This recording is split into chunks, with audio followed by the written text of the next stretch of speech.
कधी कधी काय होतं ना, मोठ्या हॉटेलचं जेवण नाही तर आई स्वयंपाकघरात शांतपणे काहीतरी ढवळत असते आणि घरभर सुगंध पसरतो.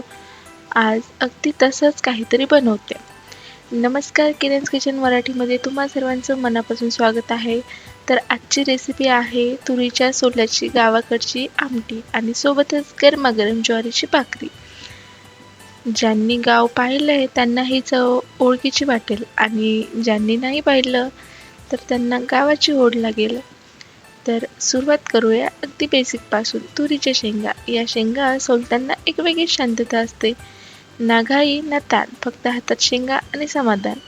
दाणे काढून घेतले, हिरवे टवटवीत ताजे. हेच दाणे आज आमटीचा जीव आहे. आता कढई गरम झाली, त्यात टाकल्या हिरव्या मिरच्या, फक्त थोड्याशा भाजायच्या, जास्त नाही. मिरचीचा कडूपणा जाऊन फक्त स्वाद राहायला हवा. आता त्याच कढईत लसूण घातलाय, शांतपणे परतते आणि शेवटी आलं. अरे देवा, हा सुगंध म्हणजे भूक लागली याचीच खात्री. हे सगळं छान भाजून बाजूला काढून घेते आणि त्याच कढईमध्ये तुरीचे दाणे घातले. आता हे दाणे घाई न करता एक 5 ते 10 मिनिटं भाजायचे. दाणे थोडे नरम, थोडे भाजलेले, कारण आमटीला हवी आहे हेच टेक्स्चर. इथेच आमटीचा खरी चव तयार होते. भाजलेले दाणे मिक्सरमध्ये घेतले. आलं, लसूण आणि भरपूर सारी कोथिंबीर आणि हिरवी मिरची, थोडंसं पाणी घालून छान जाडसर वाटण तयार करते. हे वाटण म्हणजे गावाकडच्या आमटीचा आत्मा. ना रेडी मसाले ना फालतू गोष्टी.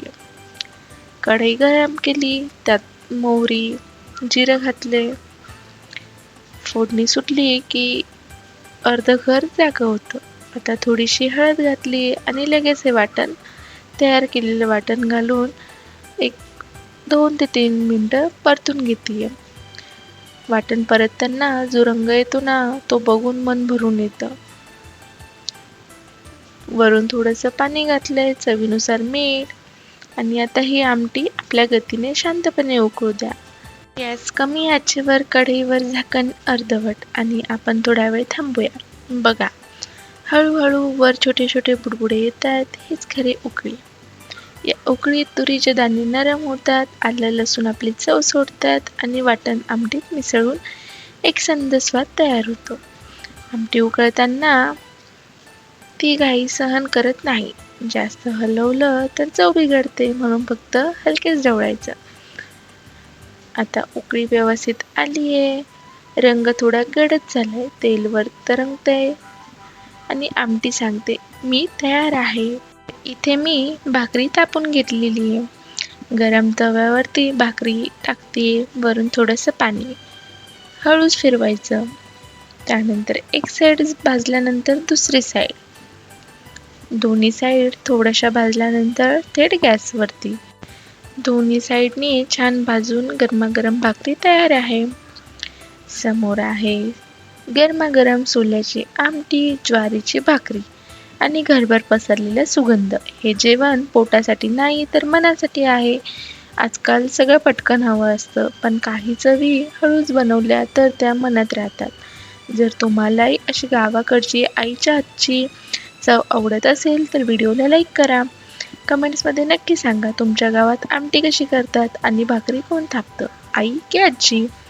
अशाच पारंपरिक मनाला भिडणाऱ्या रेसिपीसाठी किरण's किचन मराठीला सबस्क्राईब करा आणि हा व्हिडिओ घरातल्या प्रत्येक भाकरीप्रेमींना शेअर करा. तोपर्यंत खा, प्या, मज्जा करा. थँक्यू.